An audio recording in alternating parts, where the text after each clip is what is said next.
Hey Leo, Mariah here. It's such a pleasure, honor, and a privilege to be reading for you guys. Hopefully you guys are doing good. Hopefully you guys are really okay. Hopefully you guys can hear me much better than prior. So I do apologize that I've been dealing with audio issues and YouTube issues. Again, forgive me. But let's hop into your reading. It's now November. Let's see what's going on. Let's do a check-in. What's happening in your life or what is going to be happening. So for my Leo spirit, what is it that they need to know for my Leos? What is it that my Leos need to know? Tropical fruits, it's coming through. Specifically like papayas, mangoes, dragon fruit of like warmer climates. And specifically, I'm like seeing like the Puerto Rico flag. So I don't know if somebody is from Puerto Rico, if they have ancestry that goes back to the Caribbean, or you may want to take a trip somewhere warm, right? That may be what's coming up. You may be wanting to take a trip somewhere warm,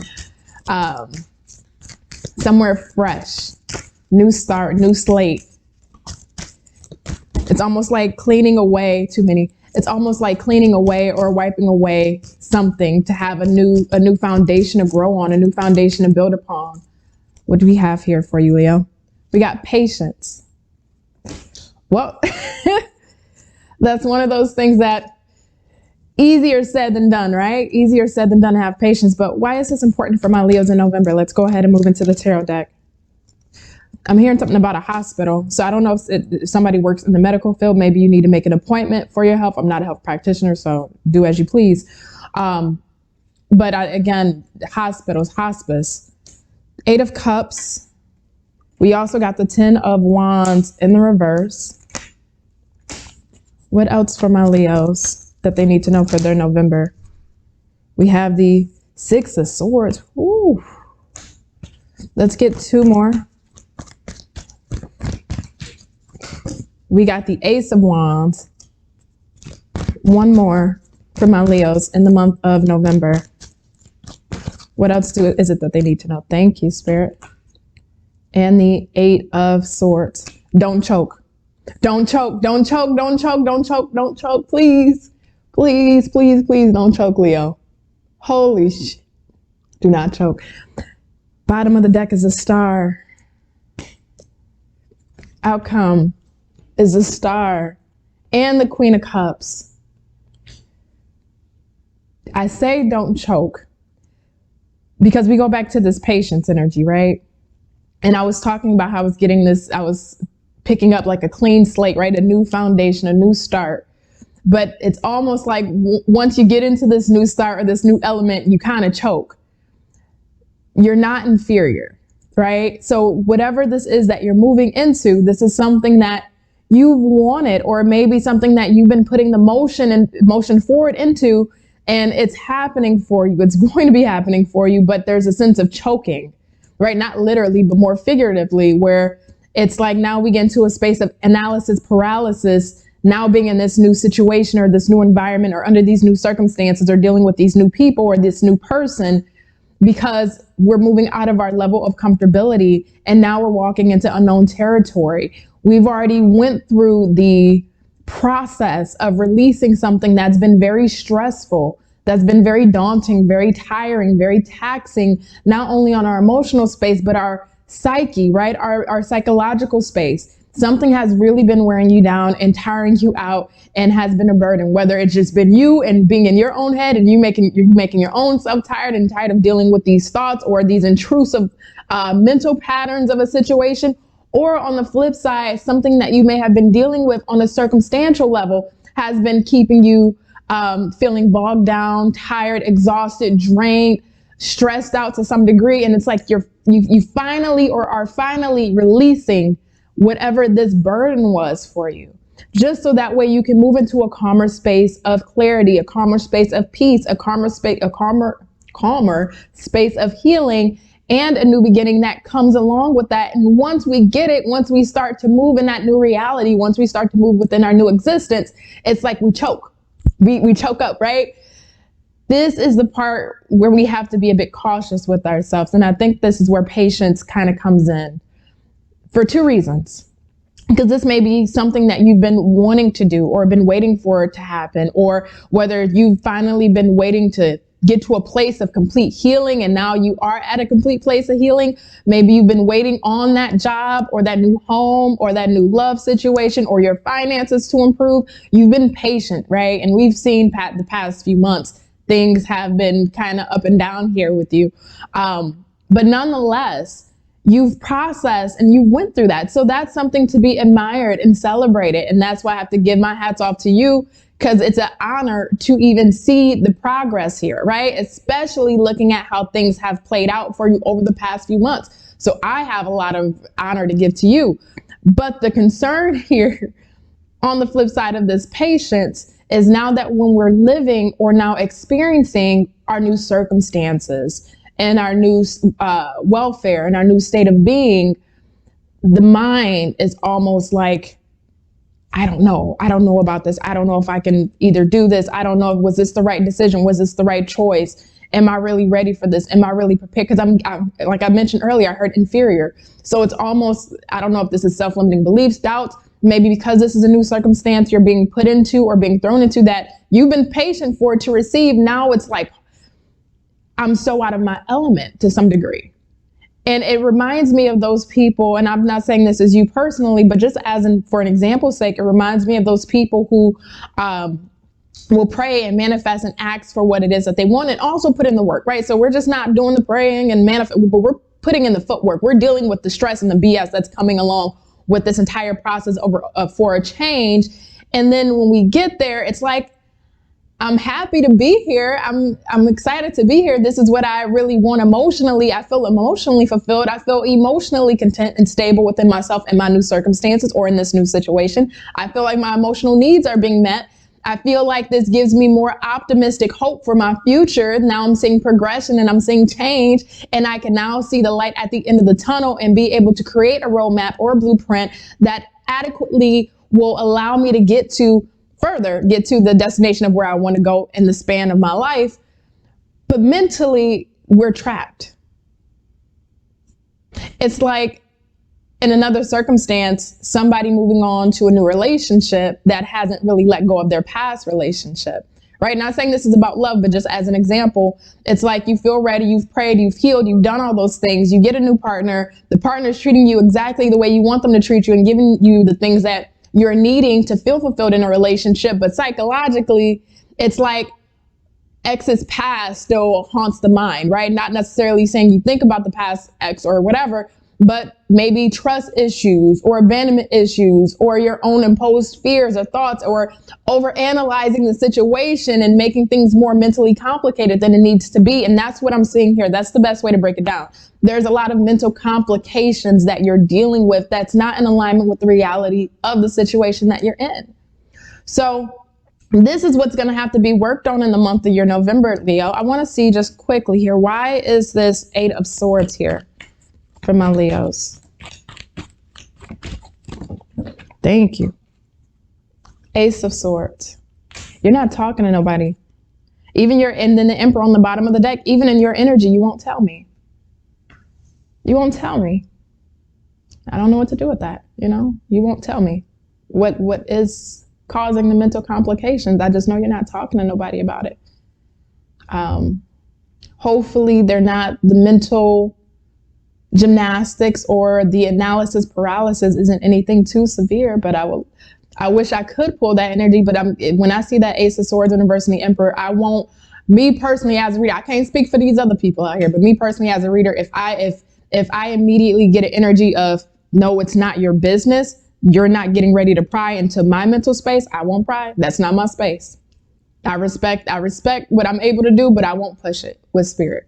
So you won't let me know, Leo. You won't let me know what your mental confliction is. And I wish I could know to kind of guide you through it. But if you are going through that mental confliction, and this happens after moving into the new circumstances, please, if you can find maybe a good confidant, a good friend, somebody that you can talk to, whether if you have somebody or not, definitely prayer or meditation, being able to find some form of safe haven to really release your thoughts.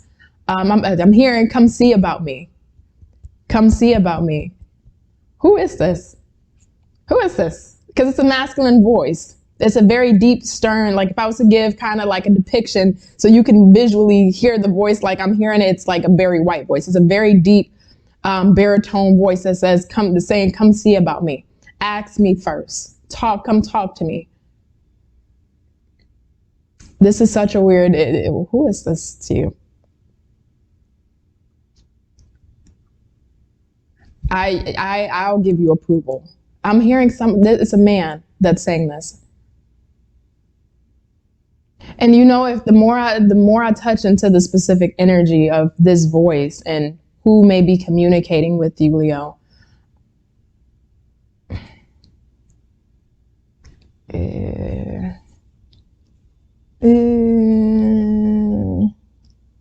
do we gotta go there? I think we gotta go there. I think we have to go there on this. It's not bad. It's just, I feel like this is where a lot of you are gonna fall off from this reading. I really do. I feel like a lot of you are gonna fall off, and that's okay, right? Not every reading is gonna be for everybody. But Leo, especially on this portion, hear me loud, hear me clearly, and hear me very good. And I mean that, okay? Be very attentive with me for a brief moment, because I'm going to tell you some things, and I need you to be very, very attentive. You have 1 foot in this world and 1 foot in the other world. And I'm not trying to go too left and too spacey or too spiritually left with this, right? Because I don't want to really lose a lot of you. But you have 1 foot in this world and 1 foot in the other world. And for you, Leo, you may have felt, especially in this lifetime, alienated to some degree, maybe different from other people that were surrounding you or that was around you, maybe different from the people you grew up in your environment with, maybe different from the people you associated with, maybe the people that you were born into, right? The family you were born into. There's some form of alienation here, where your energy is just different. Your mindset is different. The way you process things is a bit different. And it feels like this isn't your first reincarnation here. It's just not. You've been here before. And whether you know this or not, but I feel like because if I'm telling you this, you know this. You've already felt like you've lived some of these earthly experiences because of how keen and how sharp your wisdom is, even at a young age. And to have that kind of wisdom, to have such a acute and refined and an attuned wisdom when it comes to your foresight, when you can kind of see how things are going to unfold, when you are very in tune with your intuition, and just based off of how your mental space process things, again, that root of wisdom. It's like certain experiences you may have felt like, why do I need to go through this? Why does this have to happen to me? Why do I have to experience this? I don't need to learn this lesson. I don't need to learn this again. I already got it. I've already learned the lesson of this. Why is this being presented on my table? And I feel like just what I feel intuitively, those intrusive thoughts tend to come up when you're placed in difficult situations of why, or why is this happening, or why is this happening to me? It's because you've already experienced some of these lessons you're learning. Even though on the subconscious, it's very aware of what's happening, but the conscious state is not aware, right? In this sense, that happened with some people when they reincarnate. And I would say to you, because I'm back to hearing that voice, whoever this masculine voice is, this is somebody that's on the other side. This is somebody that's connected to the other realm. And through, again, I'm hearing somebody say, come see about me, come ask me, come check with me first. This is somebody that's been guiding you through this process or through these earthly experiences, even in your time of feeling alienated or not really having people that understand you, that understand your perspective, that understands your outlook, that understands who you are and your walk of life and the path and why you make certain decisions you make, why you make the choices you make, why you choose to move in the direction that you make. But because whoever this is, I don't know if in a past life this was somebody that was a lover, if this was a father figure, a brother, a really good friend, ancestor, like an elder. But whomever this is, it's kind of like that guardian, that protector. It's like, I don't want to say father energy. I'm not trying to go there, but it's very much so masculine, like, if you're dealing with a father, just as an example. I would tell you, Leo, because you were blessed, and sometimes that blessing is a curse because sometimes ignorance is really bliss. And unfortunately, with your deep knowledge and your deep your deep connectivity to your wisdom and your deep connectivity to the other side, where you can maybe even feel things, sense things before they happen. You just know, like, you're on point. You just fucking know. It makes it a bit difficult in this lifetime when we go through certain situations and we don't feel like maybe the people around us or people that we're dealing with or associated with can really understand our current circumstances. And this is why I have to say, please, if you can, find an outlet. But whoever this masculine energy is that I'm feeling is someone at least connected to the other side that's connected to you, and being able to speak to this energy, being able to speak to this person, and just even through, again, prayer, meditation, connecting into it. Because again, Leo, you're too wise. You're too wise, too experienced, and you're too connected to be in this Eight of Swords analysis paralysis. Too much in the mind, and that's not, let me put this the right way before y'all take me out of context. Y'all love to take me out of context. Okay? Y'all love to fucking take me out of context. Excuse my language. But to say this appropriately, Leo, because you are really connected to the other side energetically, spiritually, and intuitively, the mind space is helpful when we need to look at things objectively out of the feeling space and be able to strategize and plan.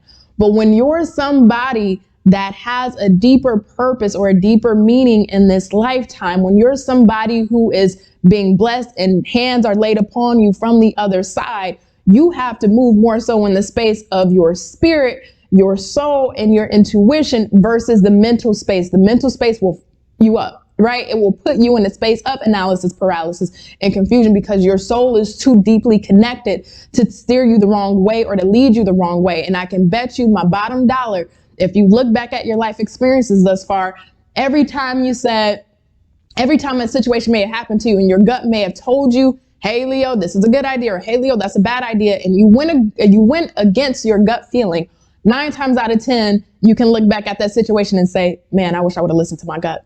So I'm telling you, in this circumstance, Leo, because you're literally moving into a new beginning of what you've been wanting and manifesting and praying for. But when you get it, I'm seeing analysis paralysis. That's not the space your soul is comfortable in. But yet we go there because it's comfortable, because we're, as humans in the physical body, we can more easily go into the fear space versus looking at the fight space of, like, you know what, let me push through it. Let me figure this out. Instead, we can go into the fear space of, I don't know what to do. I'm unsure. I'm uncertain. I'm confused. Don't. So again, whoever this entity is for you, that's on the other side, that's connected to you, stay connected. I feel like this is, I know I say this doesn't resonate for everybody, but I really feel like this is like one of those really weird, out of left field things. So Leo, I am going to leave this here. Hopefully this has been helpful, insightful to you, maybe giving you some form of clarity in this month of November of what's coming next and how to really move through this energy, right? And how to really work with this energy. You got this, always. I love you. I'm very proud of you. I admire you, and I admire your endurance. And I'm so excited for your new beginning or beginnings to come. So Leo, I'll catch you next time.